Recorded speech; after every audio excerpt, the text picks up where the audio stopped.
അമ്മയുമായി പിണങ്ങി 16 വയസ്സ് മാത്രം പ്രായമുള്ള പെൺകുട്ടി കോഴിക്കോട് ബീച്ചിലേക്ക് ഒറ്റയ്ക്ക് എത്തുന്നു.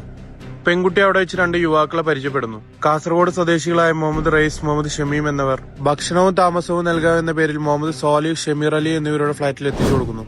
സോലിഹും ഷമീമും കുട്ടിക്ക് ലഹരി നൽകി പീഡിപ്പിക്കുന്നു. പിന്നീട് ഉപേക്ഷിച്ച് കടന്നു കളയുന്നു. ഈ കഴിഞ്ഞ ദിവസങ്ങളിൽ കോഴിക്കോട് ബീച്ചിൽ നടന്ന ഈ സംഭവം ഒറ്റപ്പെട്ട സംഭവമാണെന്ന് എഴുതുന്നുണ്ടോ?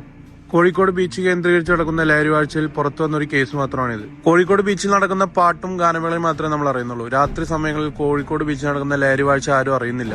എനിക്ക് 1.5 വയസ്സായ മോളും 4 വയസ്സായ മോനാണുള്ളത്. ഹസ്ബൻഡും ഞാനും കൂട്ടിയിട്ട് തൃശ്ശൂരുകാരാണ്.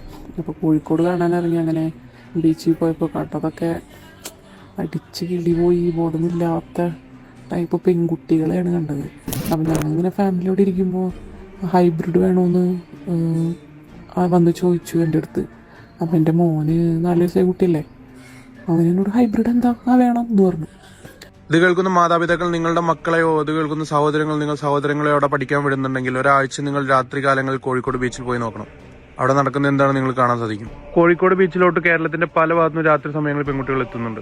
ഇന്റേൺഷിപ്പിനായും അക്കൗണ്ടിംഗ് കോഴ്സസ് പഠിക്കാനായിട്ടാണ് കൂടുതൽ പെൺകുട്ടികൾ അവിടെ എത്തുന്നത്. 17 വയസ്സ് മുതൽ 23 വയസ്സ് വരെ മാത്രം പ്രായമുള്ള പെൺകുട്ടികൾ പഠിക്കാനെത്തുന്ന സ്ഥലത്ത് താമസ സ്ഥലം അന്വേഷിക്കുമ്പോൾ അവിടെ അന്വേഷിക്കുന്നത് നിബന്ധനകളുണ്ടോ എന്നാണ്, സമയവിലക്കുണ്ടോ എന്നുള്ളതാണ്. സമയവിലക്കോ നിബന്ധനകളോ ഉള്ള ഹോസ്റ്റലിൽ താമസിക്കാൻ പെൺകുട്ടികളെ കിട്ടുന്നില്ല.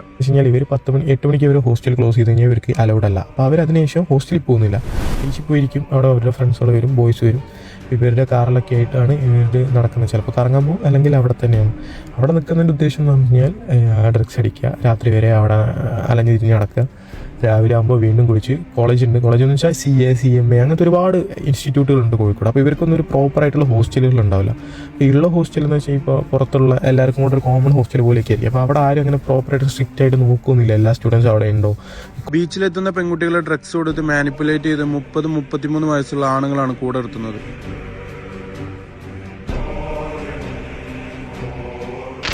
രാത്രി സമയങ്ങളിൽ ലഹരി ഉപയോഗം കഴിഞ്ഞ് പെൺകുട്ടികൾ തിരിച്ചു പോകുന്നത് ആരാണെന്നോ എന്താണെന്നോ അറിയാത്ത ആമ്പിളേരുടെ കൂടെയാണ്. ലഹരി ഉപയോഗിക്കുന്ന ഒരു വ്യക്തി നശിച്ചു എന്ന് പറഞ്ഞാൽ ഒരു വ്യക്തിയല്ല നശിക്കുന്നത്, ഒരു കുടുംബമാണ് നശിക്കുന്നത്. ഇത് ഇനിയും മനസ്സിലാകാത്ത ഒരുപാട് പേരുണ്ട്.